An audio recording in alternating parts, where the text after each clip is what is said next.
Was there any particularly interesting way you had to teach the Christines how to wear their costumes? Well, I would say most people today are not used to wearing certainly anything that looks like a corset shape, and they're definitely not used to wearing little bustles.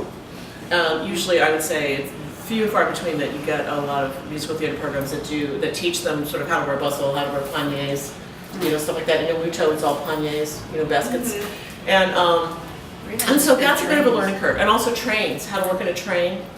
I spend so much of my life kneeling on the floor or laying on the floor, trying to sort of, because they're always like, every time I go sideways, I catch my foot in this ruffle. And you're always sort of like saying, okay, I'm laying on the floor, now walk sideways, and with my hand, and like, ah, got it. It's like that. And usually it's just like, a little something's drooping down, and, but the negligee, learning how to run around the stage in the negligee and not get the thing wound around your ankles is a feat of daring.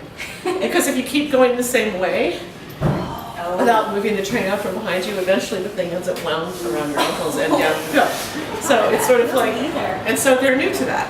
You know what I mean? This is most of the kids we get are brand new to that kind of thinking. Like, if I go over here, I should, step away from the train before I go over here, because if I turn in on it and go this way, it's right in front of you. The bulk of it is right in front of you, and you are on top of it, and then you're down. You know what I mean? Because it's like, So we have about 3 more minutes. Okay. We start them early too.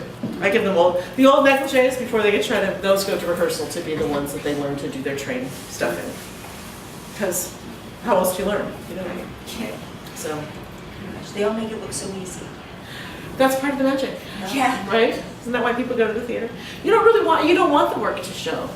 I mean, if you thought the actors were working really, really hard, you wouldn't be watching what you're there to watch. You'd be watching them work really, really